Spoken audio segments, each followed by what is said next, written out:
Welcome, everybody. My name is Kevin Hancock. We're going to go ahead and start the webinar in about 2 minutes. I'm going to give people just a couple minutes to join for those who are coming off other meetings or coming from somewhere else. So we're going to go ahead and start at 2 minutes after the hour.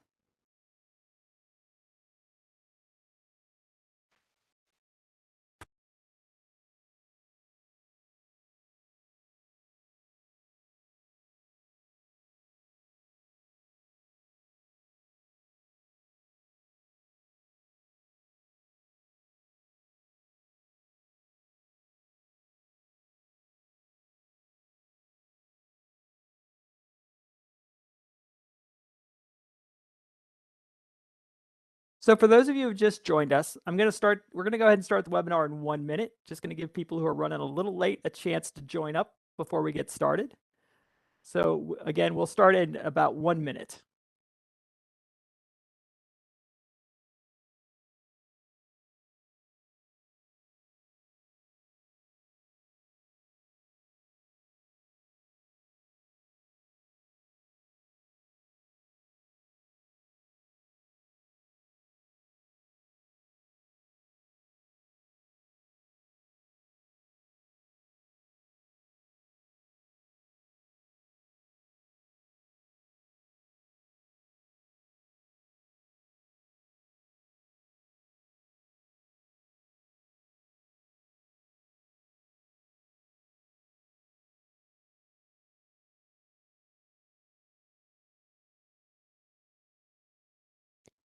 All right, everybody. Well, thank you for joining us today.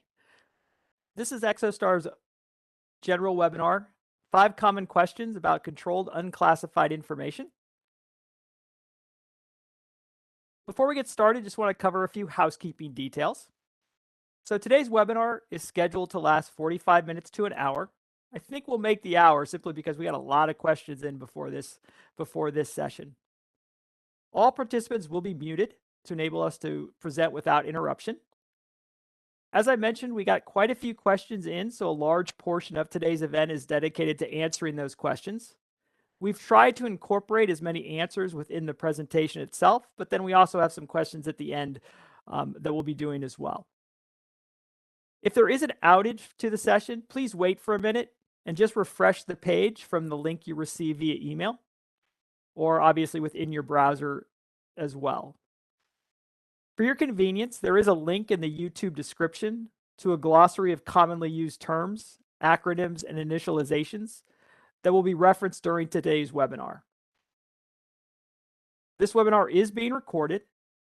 It'll be available on demand via the Exostar resource library. That can be reached at www.exostar.com/resources anytime after the event. Also, you can click on that YouTube link you received via email and also replay it from there as well.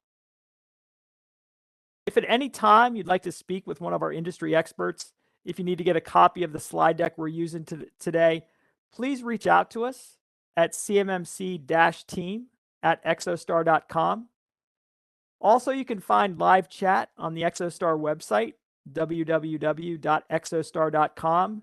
If you click on our product pages and go to one of the products there, you'll see a live chat open up and you'll be able to talk to one of our experts, request any additional information you need, etc. So with that, let's go ahead and get started. So today we're going to cover those 5 common questions we get all the time about controlled unclassified information. First, we'll cover what it is, who's responsible for it, how do you store, process, and transmit this information, how do you mark and protect that controlled unclassified information, and then what changes are coming down the pipe that you may need to concern yourself with.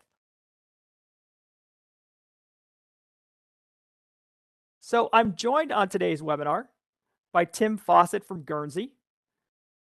Tim, do you want to go ahead and introduce yourself? Oh, absolutely. Thanks, Kevin. My name is Tim Fawcett. I work for Guernsey. We're a 95-year-old engineering firm that started doing cybersecurity several years ago.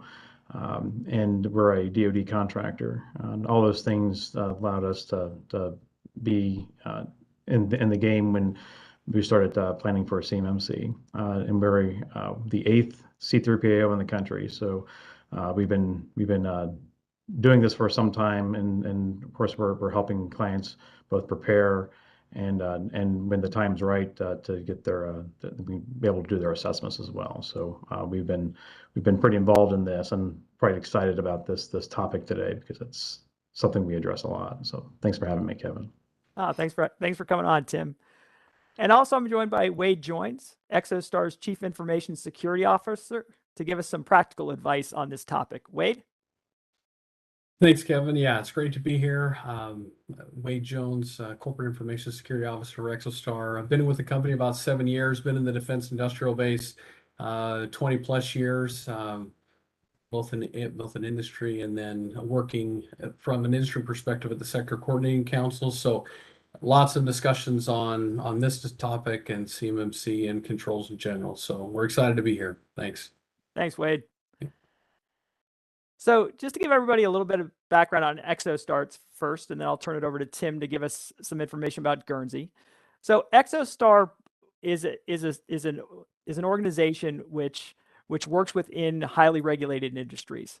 In this particular case, we have a large community of users focused around the defense industrial base who work with Exostar to provide both user identity and access management to applications with which they need to reach or work with across that defense industrial base. We also have solutions within the CMMC space, which provide you both the ability to do your self-assessments, to build your plans and your SSPs around those, and then also a solution which allows you to store, process, and transmit that controlled unclassified information that you work with on a daily basis. Exostar's hundreds of thousands of customers work with us across this space, and as you see, we work with both the defense industrial base as well as the life sciences and healthcare industry as well. So Tim, you want to tell us a little bit about Guernsey? Sure. Yeah, I talked more about Guernsey when I introduced myself, but we'll do it again. Yeah, as I mentioned, we are with the 8th C3PAO in the country, the only one in Oklahoma, for those of you from Oklahoma, but we are in the middle of the country, so we have flights everywhere. But as I said, we are a DOD contractor and subject to the CMMC. So when we have been through these troubles, we've actually been out there. We know what we had to make payroll, right? We don't have unlimited resources to do these things, so that's kind of the approach we take to helping our clients with compliance. But we do everything from some managed services, but not really. We don't really actually sell any software or platforms. We really just do consulting services. As a company as a whole, Guernsey, as I mentioned, is about 95 years old.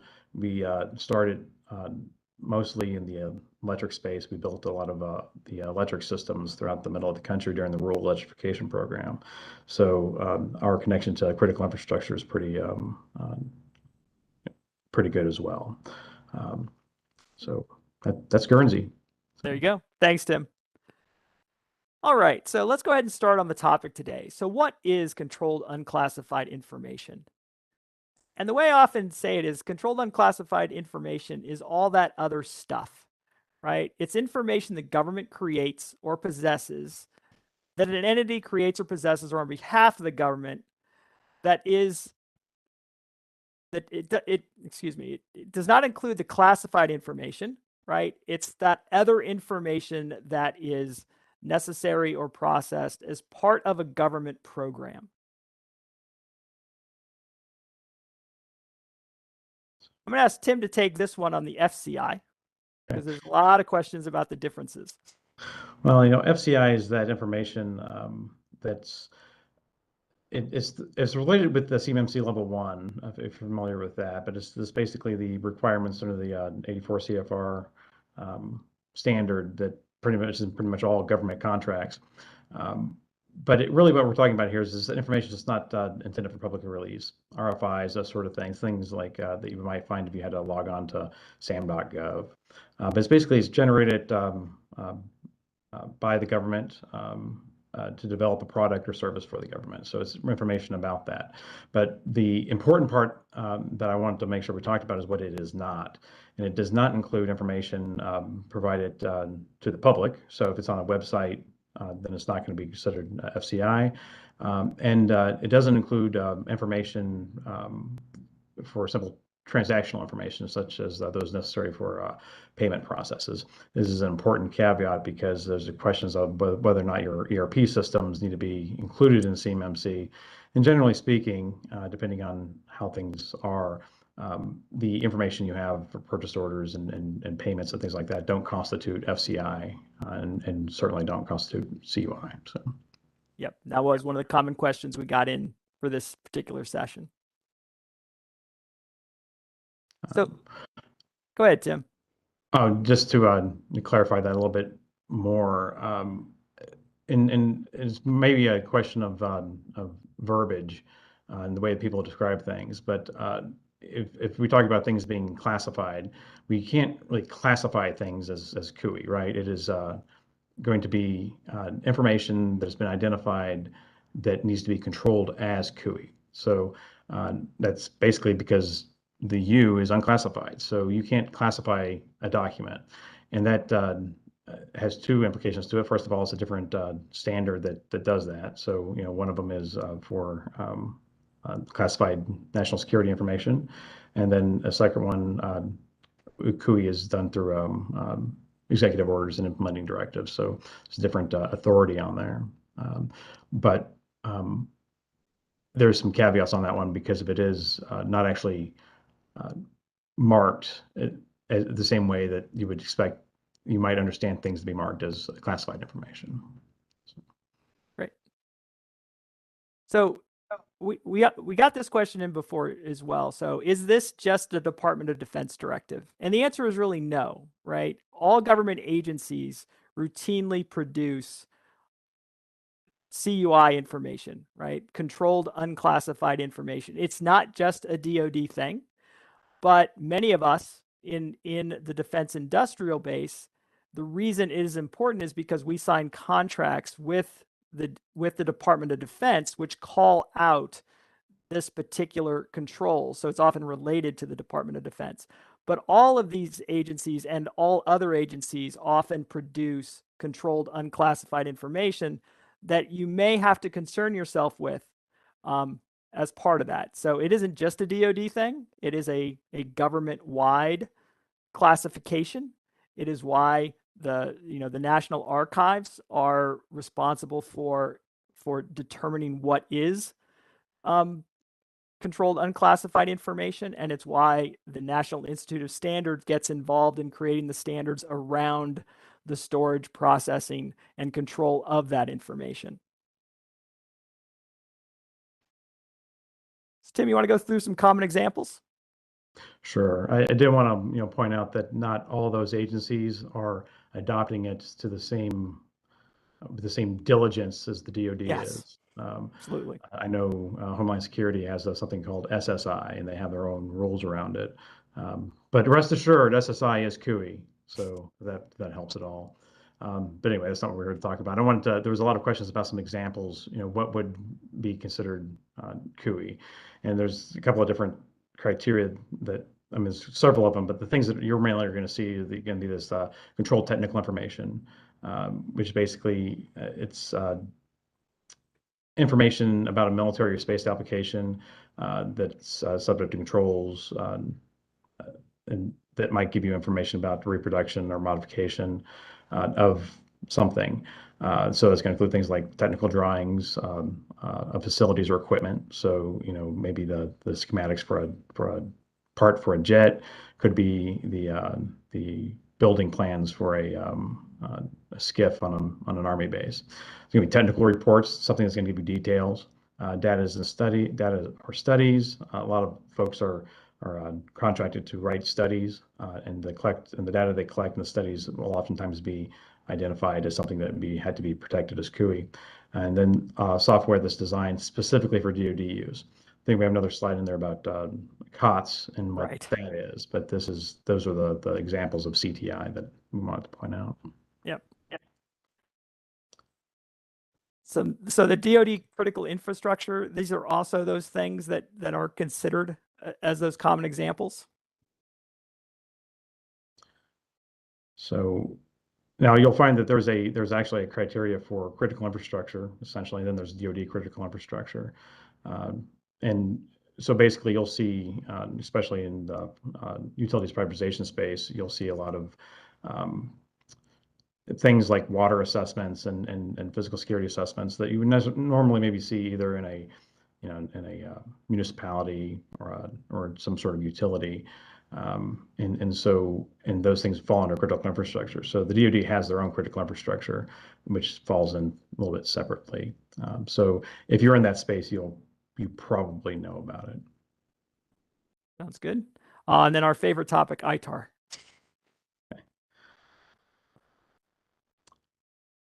All right. I want ahead, to. I think I said we were going to address this. I want to make sure that we talk about what ITAR is and what CUI is. ITAR is a directive from the Department of State. It's basically a rule about trading in arms. So there's going to be information about weapon systems, and there's some very specific requirements about who can access that. Now, CUI, on the other hand, is a contractual obligation that you have with the DoD in this particular case to protect things in a certain way. So there's a possibility that your ITAR data that you have could be about, whatever it is, that your contracting officer might decide to tell you that that is CUI, but they might also tell you that it's classified information. So making the connection between ITAR and CUI is not really a very good. It's kind of a difficult exercise. And even with they have a new section under ITAR's 120 that they really don't talk about any specific cybersecurity standards to employ. But again, we're talking about weapons, materials or chemicals, launch vehicles, military electronics, that sort of thing. Those things are all going to be covered as ITAR data. But again, how you protect those, whether it's CUI or not, is a risk-based decision that you're going to have to make. But main takeaway is that ITAR is not necessarily CUI. Fair enough. Yeah. So on personally identifiable information, another classification of data, right? But not necessarily controlled unclassified information, right? It typically, personal identifiable information is that information that can identify an individual, or I'm sorry, a particular individual, right? There are cases where PI would be controlled unclassified information for a particular DIB contractor, but it may not necessarily be if it's general PII that you're gathering as a company for other reasons, for like marketing, and those are covered under different regulations. Anything you want to add there, Tim? Well, just basically that, for the most part, people are going to run into PII. You might even have PII internally, and there's kind of a question about this earlier. It would be like your proprietary information that you have for your company. These are things that you're going to want to protect. You're going to want to control the access to it. They're just not necessarily going to be controlled under the mandate under CUI. The only way that this PII is going to be considered CUI is if the DoD says, here's this information, it's CUI. And so, there's these classifications, but it still is up to somebody in the government to make that determination, either through agency or directly. Great. So Tim, you wanted to take this one. Yeah, I just wanted a little bit more clarification on CUI. You're going to have the DFARS clauses that relate to CUI are going to be the DFARS 252, 204, 7012. And then there'll be terms included in once things get through rulemaking, there'll be another one called 7021 that actually talks about the cybersecurity compliance. So, but if people are asking, do I have this CMMC requirement? Do I have to protect CUI? You're going to know that the answer is if that 7012 clause is in your contract today.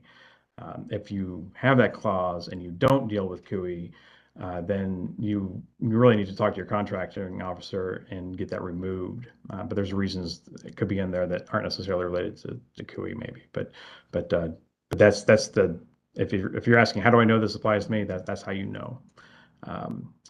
But I also wanted to mention COTS briefly, and of course this is going to be anything that's going to be commercial off the shelf is going to be likely excluded from CUI requirements. And so there's instances where maybe the contractor is going to hand you something that they're going to tell you that it's CUI when it's commercial off the shelf. So basically, if you're making a part that's the same part for a you sell a bolt over at Lowe's, and it's the same bolt you sell that also goes into the F-35, then that's COTS. If it's software that's sold, to the general public, then it's going to be COTS. If it's software that is written specifically for a government entity, then it's not COTS. But a lot of these commercial off-the-shelf things are just things that are not necessarily unique to the DOD or the government. It's important to kind of understand what those things are, because when we're pushing things down to our suppliers, we want to understand what we're getting from them. So if you have a flow down to a supplier that's providing you the same information, the same materials or input that they would be providing to a non-entity, because it's public knowledge, then it's COTS and it wouldn't be considered CUI. And if you get it that way, you can go back to the person that marked it that way and say, hey, this isn't CUI, this is COTS. Look, I just found it online, and then they would be able to remove that marking. I'd like to echo one of Tim's comments on the DFARS clause in contracts. In particular, as we've talked to many small and medium suppliers, they see the flow down on their contract and they're not sure why. And like Tim said, that's really a discussion that needs to happen before the contract is signed, to make sure that we understand why that phrase or that clause is in the contract. And if the contracting officer or other person says, well, it's there because of certain types of data, then that's a perfect time to find out where in the contract that it's listed, how is it listed, what types of information either you're going to receive or make, just to make sure everybody's on the same page.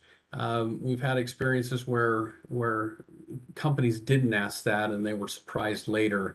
And it just put the whole situation not in the greatest. So, before everything's signed, just a couple questions to clarify and make sure everybody's on the same page. It will be perceived as you're being a good partner to whoever you're working with, versus somebody that's standing in the way and really understand this space. So we really recommend you to have a couple of those conversations like Tim had said. So yeah. Thanks, Kevin.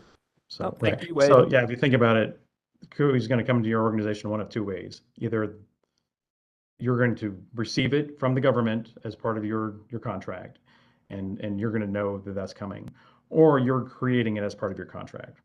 So you'll either have written in your contract that you're going to create this document and you're going to mark it CUI, or they're going to give those things to you. If neither of those things are happening, it does not probably need to be in your contract.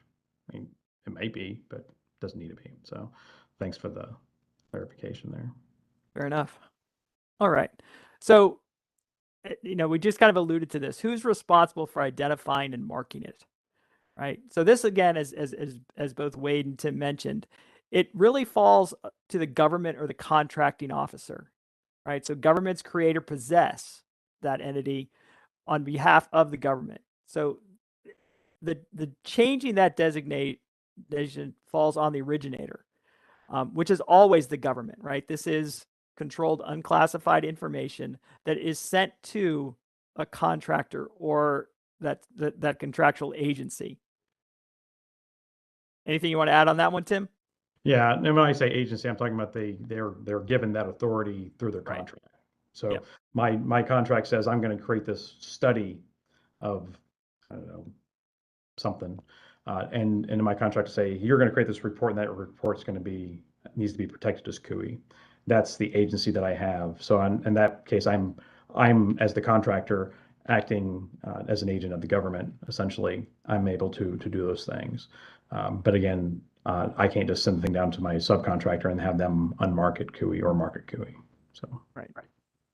Yeah, Kevin, I think that I echo those comments as well, and I think it's really where we have a discussion as well. Of when there's a lot of discussions amongst the DIB community on all levels of companies of, well, the government is not doing this well, or the government's doing well or not. It's not, this is where the business relationship and the partnership comes in to say, as we're having these conversations, it's on us as individuals working with our partners. In this case, could be the government, could be a prime or a sub, to make sure that some of those things are clear.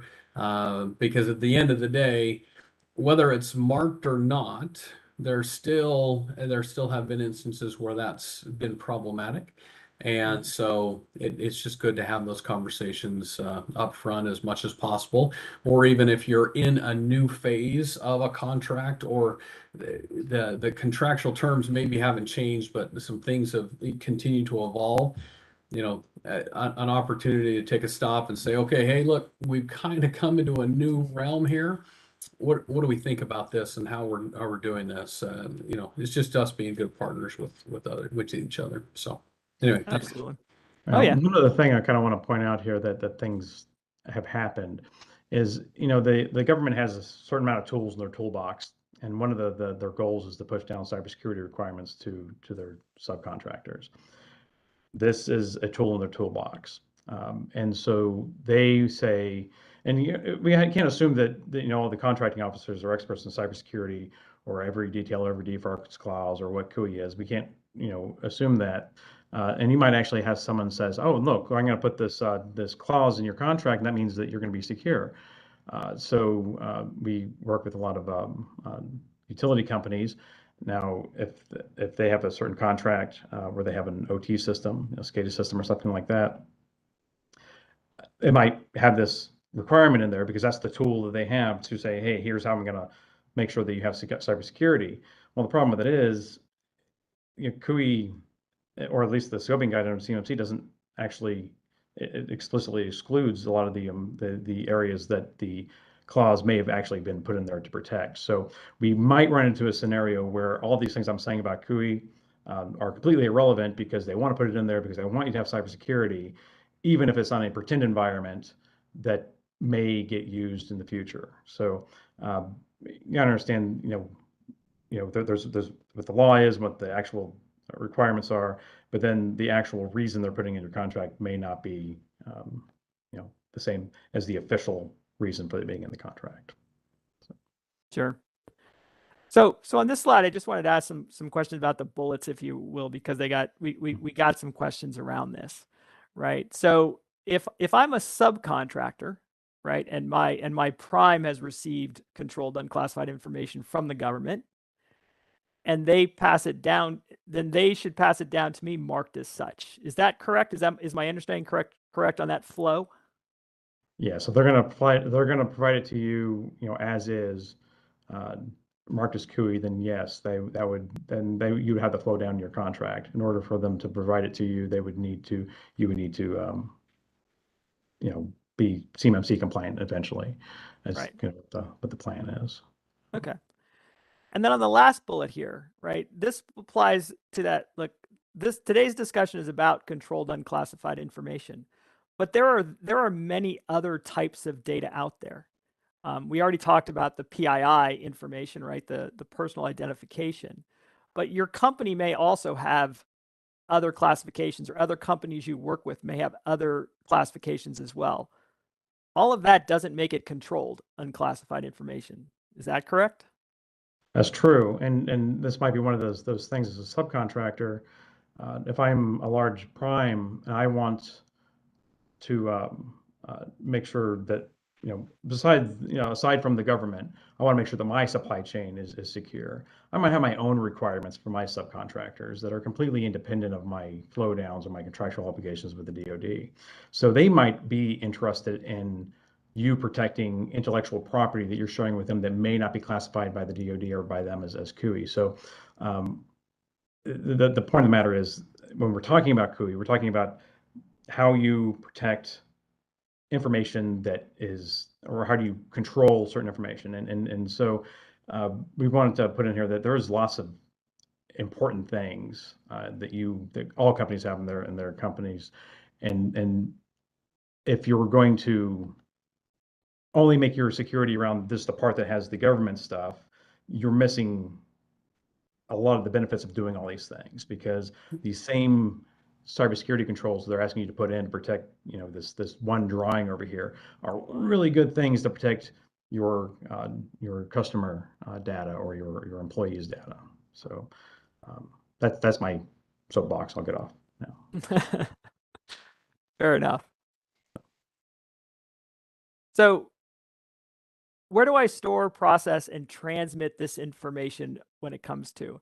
And this is a lot of discussions I have in working with our customers is how do we set that boundary, right? And how and when you're thinking about this, you want to think about obviously the people, right? These are all the individuals in your organization that may work with or touch this information.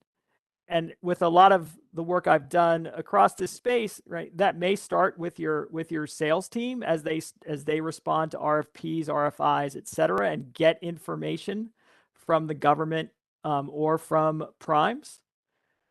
Then it's about that process in which you take that information and flow it through your organization, or that internal process you do to both either respond to an RFP, to actually fulfill the obligations that you've signed up to because of a contract. And then obviously the technology stack that you use around that, and then the boundary, right? Because a lot of our questions that we got in before the webinar were about, well, how do I set that boundary? Is it more realistic for me to look at, my entire organization, and because somebody might touch it, or is it better to narrow that only to those that do? And that's really where you've got to kind of take a look at your organization and your setup to determine where that boundary, where that segmentation is, and then all those pieces that go into it. And it's not only the actual systems, right? The laptops you provide your folks. It's also, for example, any monitoring or logging tools that you have as part of this, and where does that segmentation and where do those connections set up? And now, and the other thing that often gets lost in these discussions about the protection and setup of this is, what do you actually do with the physical information, right? If you're a shop floor that's passing diagrams and drawings around, or inputting controls into the machinery, it's not only about a network or data protection, et cetera. It is also physical security of these things, and the user controls and other controls you put around those as well. So that boundary, that system, et cetera, can very well just be, the manual process and people that do these things as well. So all these things are kind of what you need to consider when building that diagram, right? And then if you start to engage with a third party, much like Exostar, who's providing you some services to store that information, process that information, et cetera, you're going to be, if you will, presented with some kind of shared responsibility. So in what part of, that boundary, if you will, is this external system? What kind of controls do they have in place, and what kind of means do they have of protecting that information? How are you assured of that? And you'll typically see some kind of shared responsibility matrix that says, look, these are the things that we as your provider assure. This is how we do it. This is how we meet those standards. And then, though we do some of this because our employees are managing the system for you, you're actually managing your employees that you're granting access into the system and the kinds of connections and those kinds of things. So though, there'll be a lot of people out there that say, hey, look, we can do this all for you. There is always going to be some shared responsibility in that makeup of the different providers you use to satisfy this overall requirement. Waide, anything I missed there? No, you said it well. I think the boundary question is one that even the security people that have been on, it's the most frustrating question at the beginning for all of us to get together and make sure we know what the boundary is and what the right boundary is. But it really comes down to where the data is, how's it processed, and what are those supporting systems that do that. And then your comments on shared responsibility, in particular, as you work with us or you work with anybody else in the industry, if you're getting somebody else to help, make sure that you understand the context at which the shared responsibility is written. Because it's different. It's sometimes different, and it's not anybody trying to be cute or confusing. It's just written in a different context. So what we talk to people about as we counsel with others is when there's a shared responsibility matrix, make sure you understand where the perspective is, and so that you can truly get a good understanding of what your responsibility is. There's very, very few cases. Well, actually, I don't know that there's any cases where you as a contractor or as a business doesn't have some of the responsibility. And you can minimize that by any means, by all means, with the partner that you're working with. But there is always some procedural or training style controls that can't be done for you. So always be careful as you're getting into that, and to make sure that you understand, and that's clearly articulated to you by your partner. So thanks, Kevin. Sure, thank you, Waide. So, Yeah.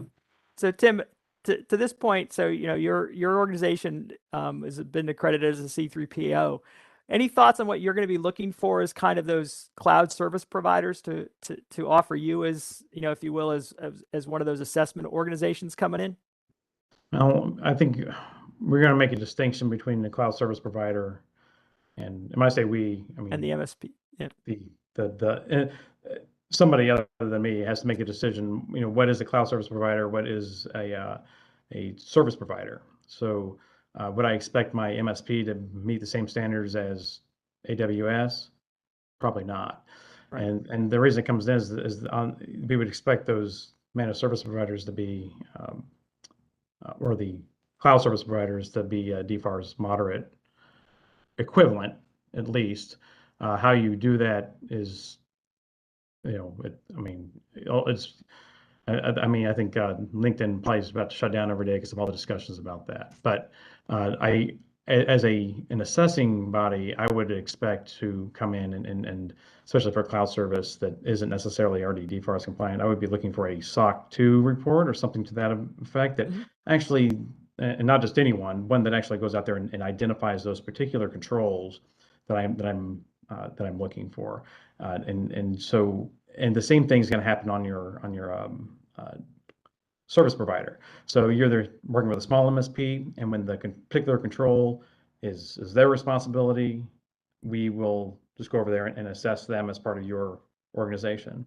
If they're a larger one, then what we're really looking for is, as part of this shared as responsibility matrix is, and what we're recommending to the service providers is you do a SOC report or something to that effect. Something like SOC reports here, but you actually design those controls in such a way where they're actually worded so they just slip right in to your 171 requirements.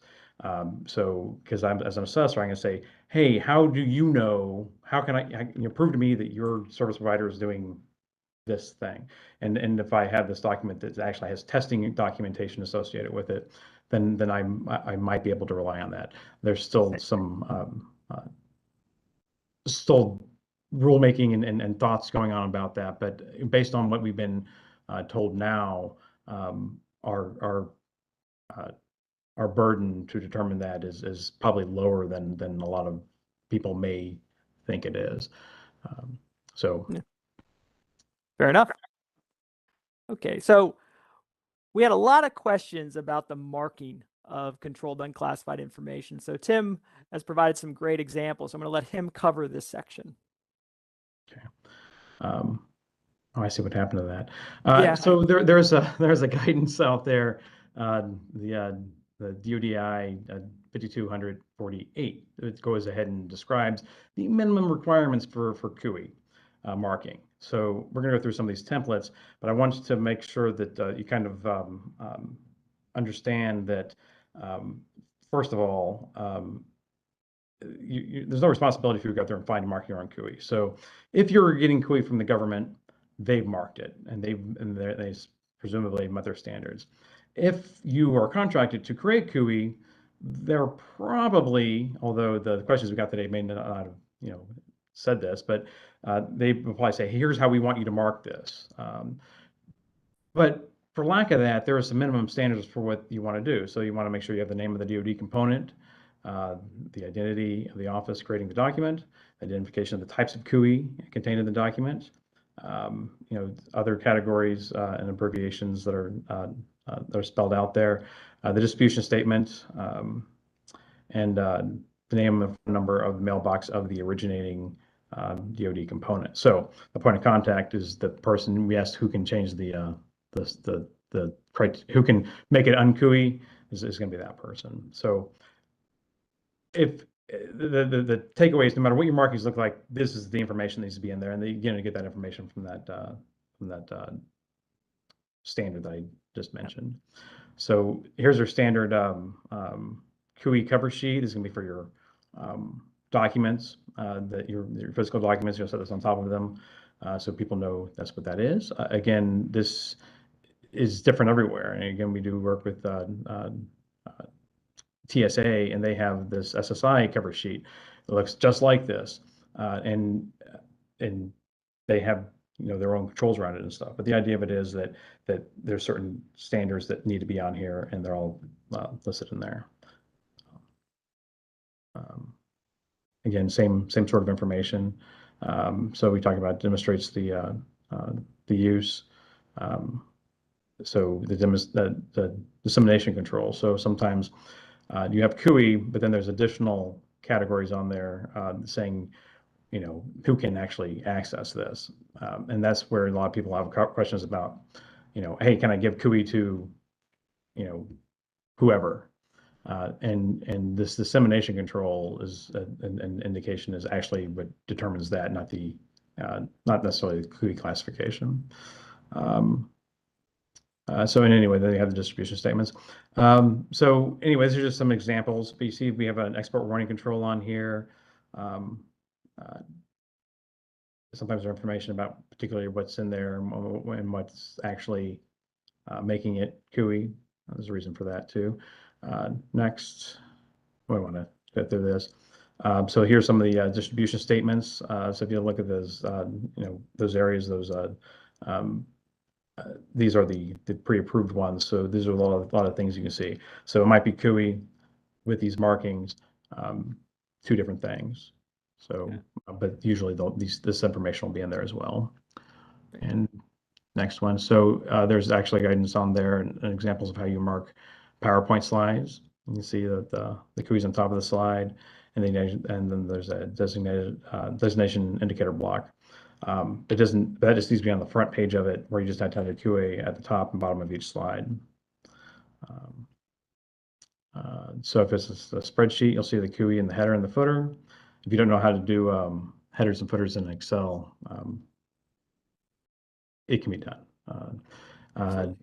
And then lots of times we do, there's lots of drawings on here, and here's an example of how the distribution statement and CUI will be at the top, at the top, and also at the bottom, as well as any applicable distribution statements. So, but the key takeaway is that there's no define, here's the standard. There is a standard saying here's the minimum requirements that need to be marked on there. So for the folks that had questions about, the DoD won't give me the template, and if you really have CUI to mark, I guess they've given you leave to do your own. Right. And just to let everybody know, as part of the follow-up to the webinar, you will be receiving this slide presentation. So so you didn't have to you'd have to memorize everything Tim just said. You'll get the deck as well.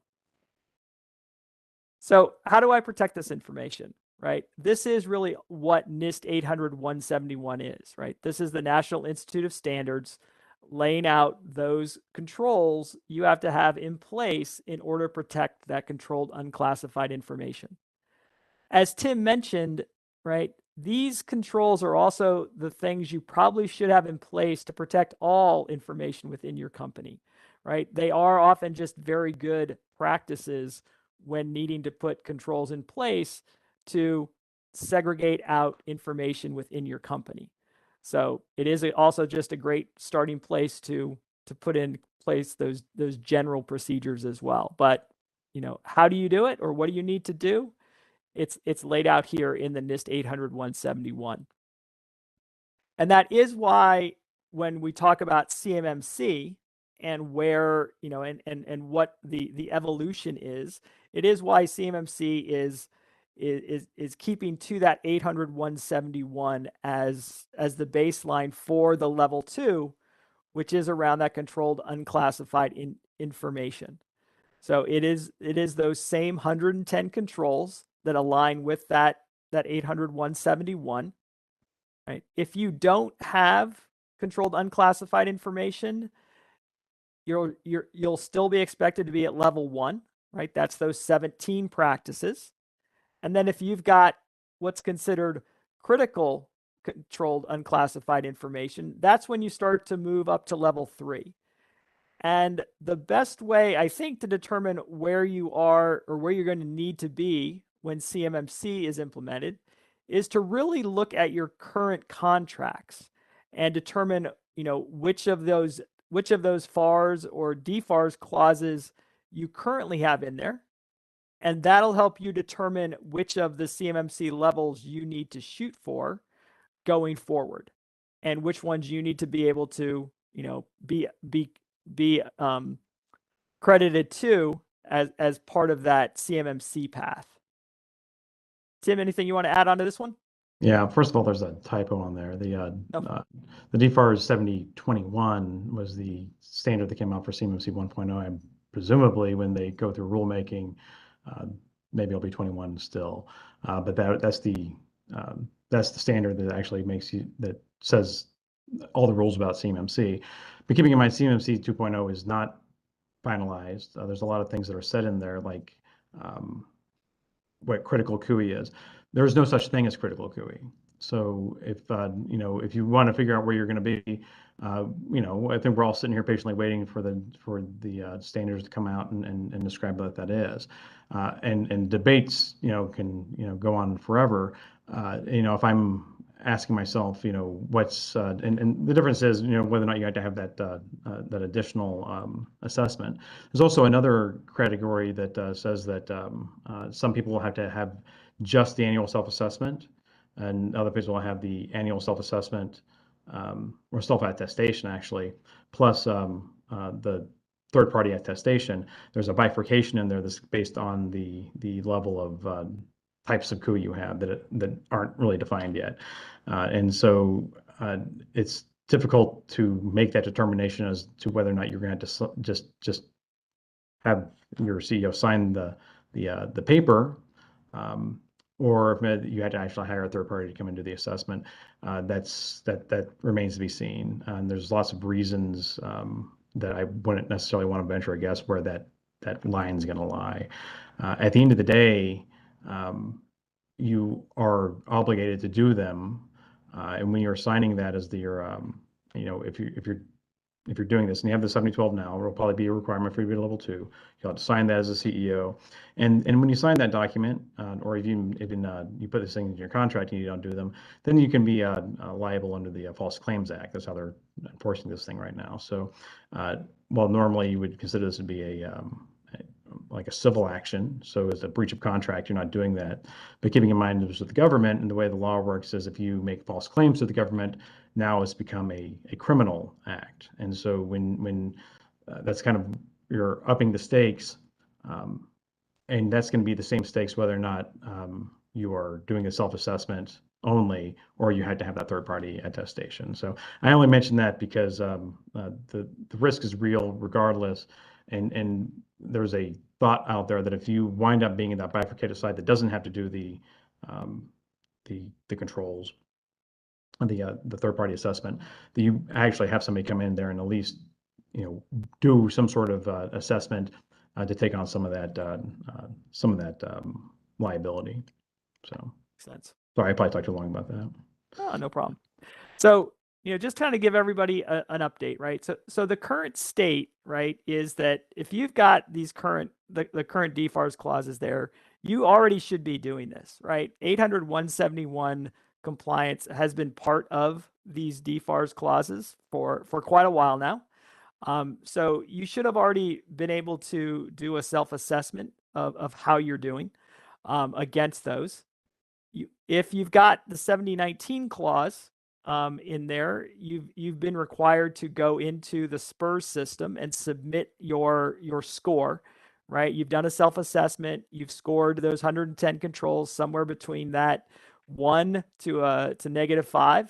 And you've got to score somewhere between a -208 and a 110, and you should have entered that into the SPURS system. So you should, folks should already be on this path. They should have this information if you're fulfilling contracts today that have those clauses. What's coming is CMMC, and in particular, what people call CMMC 2.0, because this is that second iteration. The timeline that is currently out there is that the interim rule will be published out in March of 2023. There's then a public comment period, which then you'll start to see those DFARS clauses appear in contracts in May of 2023. Probably more likely June, but Yeah, well, I don't have a crystal ball that works either. So.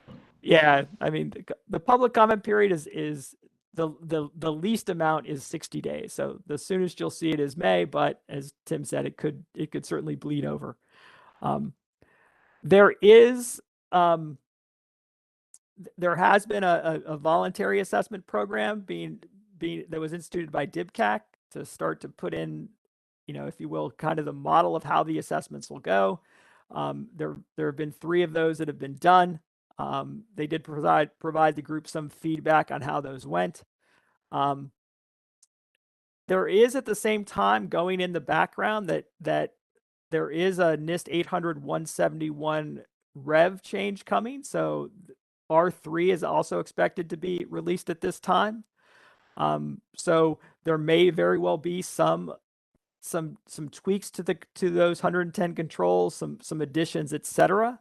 So just make sure you keep an eye out. Make sure you're compliant with those as they or that you've got an action plan into place to address those as you see them appear. Now, on that one, just because the new NIST standards come out on day 1 doesn't necessarily mean that those are going to be the NIST standards. But it's important to pay attention to that because of the changes to 53 R5, which these are supposed to be based on the feedback from NIST. If it models those, there might actually be some things on there that are going to change the risk approach to things, which might actually make your standards less burdensome. So this isn't necessarily going to be one of those things where, hey, we're going to have this huge change and we're going to have a bunch more things we got to do we didn't expect. There's actually going to be some stuff that possibly that you were doing now under Rev 4, under Rev 2 that you wouldn't need to do under Rev 3. And we think maybe, a crystal ball says maybe even around the FIPS compliance. So. Excellent. And just let everyone know, if you go to the CyberAB website, cyberab.org, They do have training in this CMMC now available. There's a number of training organizations where you can get it. They are paid training programs, but it is there and available. So that kind of concludes the formal portion of the presentation. We did get, as I mentioned before, a number of questions. So I'm going to kind of just feed these to both Tim and Waide and get their comments on the questions. Let's see. The first one we got, I'm going to direct first at you, Tim. So this kind of goes back to our ITAR discussion. So question was, we have ITAR information in our environment, such as drawings and instructions that describe how to build an item. Are those documents considered CUI or just ITAR or both? No, I think we kind of described this earlier that it's possible that they're going to be both. The two things aren't really related. If it's going to be ITAR if it meets those requirements, that's something you can determine.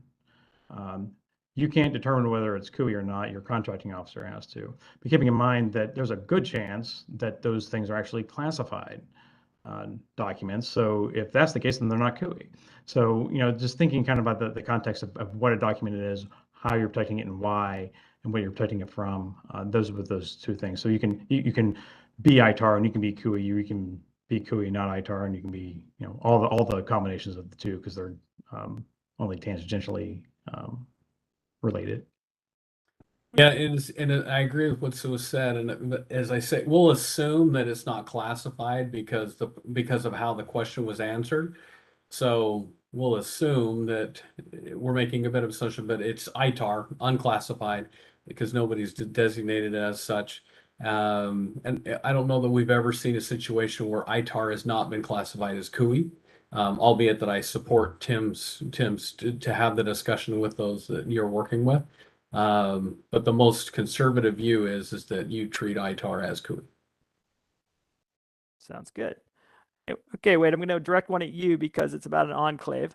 Okay. So we use two computers in our operation, one for internet and email, the other on our offline internal operations. What controls would we need to be compliant to NIST 800-171? Okay.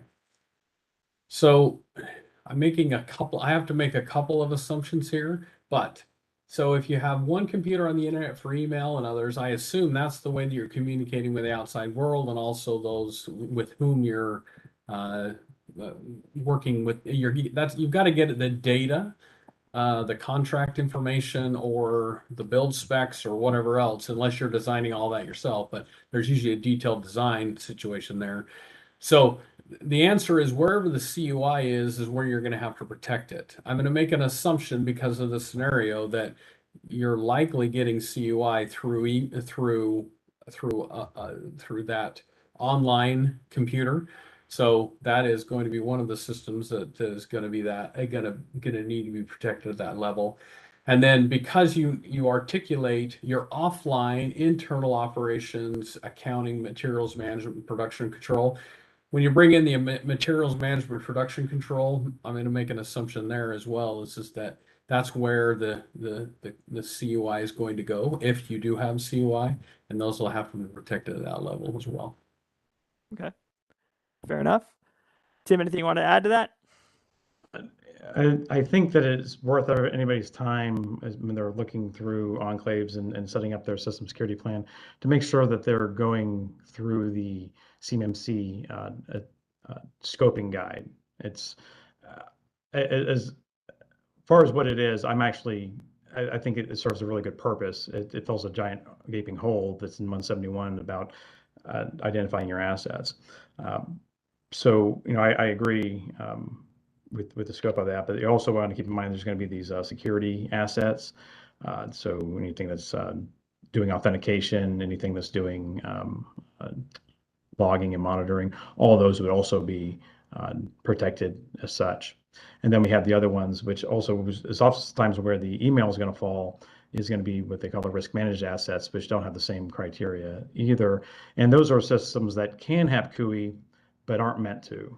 So it's just because the government sends you something that's CUI in an email and they weren't supposed to, you know, you can take it out and put it where it belongs. It doesn't necessarily mean that, and I think this is kind of a change of thought too, that just because there's a system in your environment that can house CUI does not necessarily mean it needs to be in there. So it kind of changes the calculus a little bit on your enclave a little bit. Right. So we'll see how well that sticks out though. Sounds good. So before I ask this last question, just want to let everyone know there is an exit poll. It's in the YouTube description. Would love to get your feedback on the session today, both how we did and as well there'll be a question there about additional topics you'd like to hear. We're always looking to target these to what our audience wants to hear, so we'd appreciate your feedback. And then I'll just put this up while I ask the last question. So we got quite a few questions about sharing information with foreign parties. So we got this particular question. I'll direct this to you at first, Tim. So can we share controlled unclassified information with our foreign parent? It's going to depend on the dissemination rule primarily. The CUI in and of itself doesn't have any rules necessarily tied to it directly, so there'll be another. So there might be some rules on whether or not, you know, who can read it, and all that you had to have a need to know anyway. So as a parent have a need to know it, then fine. Which also leads to kind of another just conversation which we didn't really have, is about what you could provide to either a subcontractor or your parent, is the ability to be able to redact some of these drawings or material, and how you can work with your contracting officer, whoever you're working with, to say, okay, what about this document is CUI, and can we take that out, so I can, you know, send this drawing over to the plumber to get a bid that doesn't have to be CMMC compliant. Those are sort of things that that you can also do. But when it comes to disseminating things to the parent, if they have a need to know and there's a exclusion in there, then you would want to make sure you have that adjusted before you know, if it's non-foreign, before you set that up. But you know, to ask if they actually have a need to know it first. Okay. And the type of CUI and the type of controlled unclassified information is important as well. If this is a foreign entity, so some of those foreign entities, some of the types of data, that's totally off the table, like Tim had said. So you've got to. It all depends. Part of it will depend on what kind of CUI it is. Great. Well, thanks. So just a reminder, if you fill out the exit poll, we'd really appreciate it. So I want to thank Tim and Waide for joining us today. Thanks so much, gentlemen. Thank you, everybody, for joining us as well. Have a great day and a great rest of the week. Take care. Thank you.